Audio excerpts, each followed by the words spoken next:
दोस्तों, अमेरिका के किए हमले को लेकर के अब ईरान के सर्वोच्च नेता अयातुल्ला अली खामनेई का पहला मैसेज आ चुका है। खामनेई ने डोनाल्ड ट्रंप और बेंजामिन नेतन्याहू को चेतावनी जारी कर दी है। साथ ही दोस्तों, दूसरी तरफ ईरान के फार्स न्यूज एजेंसी ने छापा है कि ईरान ने ऐलान कर दिया है कि वो बहुत जल्द अपना परमाणु हथियार बनाने वाला है, खासकर अब जब अमेरिका ने सीज फायर को तोड़ते हुए दोबारा से हमले शुरू कर दिए हैं। सबसे पहले आपको वो आर्टिकल दिखाते हैं जो कि दी हॉर्मुज लेटर ने फार्स न्यूज के हवाले से छापा हुआ है। इसमें लिखा है कि फार्स के अकॉर्डिंग ईरान के सरकारी मीडिया का कहना है कि ईरान पर कब्जा करने और उसके टुकड़े टुकड़े करने के सैन्य विकल्प को खत्म करने के लिए अब उसके पास परमाणु बम हासिल करने के अलावा कोई चारा नहीं है। उनका तर्क है कि मौजूदा बातचीत सही स्थिति से करने के लिए ईरान को पूरी तरीके से परमाणु क्षमता हासिल करनी होगी। ईरान का यह भी कहना है कि परमाणु हथियार हासिल करने का फैसला सिर्फ बातचीत में मजबूत स्थिति पाने के लिए नहीं है, बल्कि इसके पीछे ट्रंप की ईरान को दी गई हालिया 2 परमाणु धमकियां हैं। इनमें अप्रैल में दी गई चेतावनी शामिल है कि आज रात एक पूरी सभ्यता खत्म हो जाएगी, और मई में दी गई धमकी कि ईरान से एक बड़ी चमक निकलेगी। ये अब तक ईरान के सरकारी मीडिया में परमाणु हथियारों के समर्थन में की गई सबसे सीधी वकालत में से एक है। साथ ही ये जो दावा है वो फार्स न्यूज पर एक यूजर की पोस्ट से आया है, और सरकारी मीडिया आउटलेट ने अभी तक किसी आधिकारिक लेख से अभी इसको नहीं छापा है। अब इसका मतलब ये है कि ईरान को ये लगता है कि अमेरिका और इजराइल उसको तोड़ने की कोशिश कर रहे हैं, उस पर बड़े हमले की प्लानिंग कर रहे हैं, टुकड़े टुकड़े करने की धमकी दे ही चुके हैं।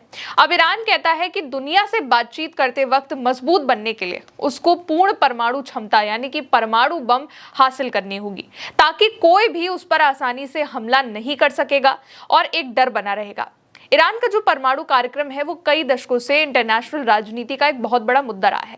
ईरान लगातार इस बात का दावा करता है कि उनका परमाणु कार्यक्रम पूरी तरीके से शांतिपूर्ण है और वो कोई परमाणु बम बना नहीं रहे हैं, लेकिन अमेरिका और इजराइल इस दावे को नहीं मानते हैं। उनका कहना है कि ईरान परमाणु हथियार बनाने की कोशिश कर रहा है। 2015 में परमाणु समझौता हुआ और इसके तहत ईरान ने यूरेनियम संवर्धन यानी कि एनरिचमेंट का जो स्तर था वो 3.67% तक सीमित रखने पर सहमति जता दी थी। 2018 में ट्रंप ने अमेरिका को 2015 के परमाणु समझौते से बाहर निकाल लिया, और इसी के बाद ईरान ने धीरे धीरे करके अपना यूरेनियम संवर्धन का जो स्तर था वो बढ़ाना शुरू कर दिया।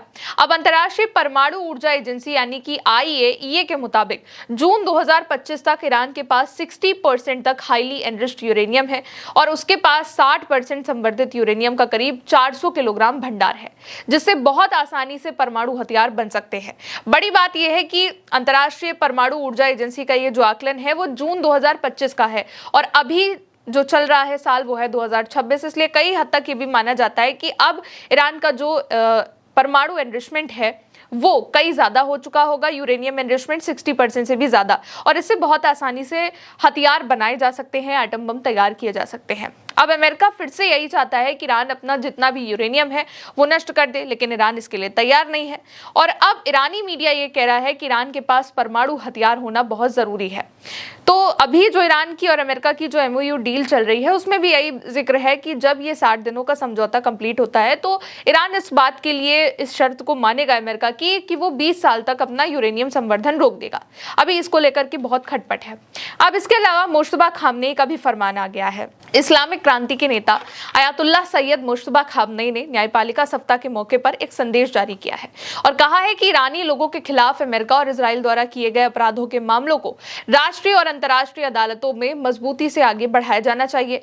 ईरानी राष्ट्र के खिलाफ अपराध करने के लिए जिम्मेदार लोगों को बिना किसी संदेह के जवाबदेह ठहराया जाना चाहिए और उनको सजा दिलाई जानी चाहिए। इन अपराधों के बारे में कुछ अमेरिकी और ज़ायोनी दुश्मन नेताओं की स्वीकारोक्ति और यहाँ तक कि खुलेआम डींगे मारना स्पष्ट रूप से आपराधिक जिम्मेदारी को स्वीकार करने के बराबर है।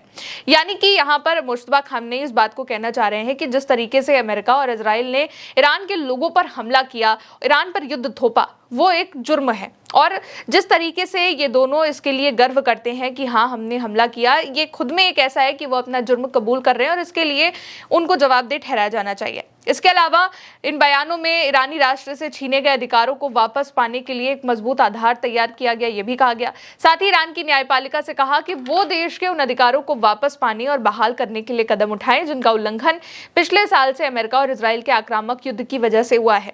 न्यायपालिका सप्ताह और न्यायपालिका के पूर्व प्रमुख शहीद अयातुल्लाह मोहब्बत बेहतेशी और उनके साथियों की शहादत की बरसी को लेकर के जो है उन्होंने अपना फरमान जारी किया।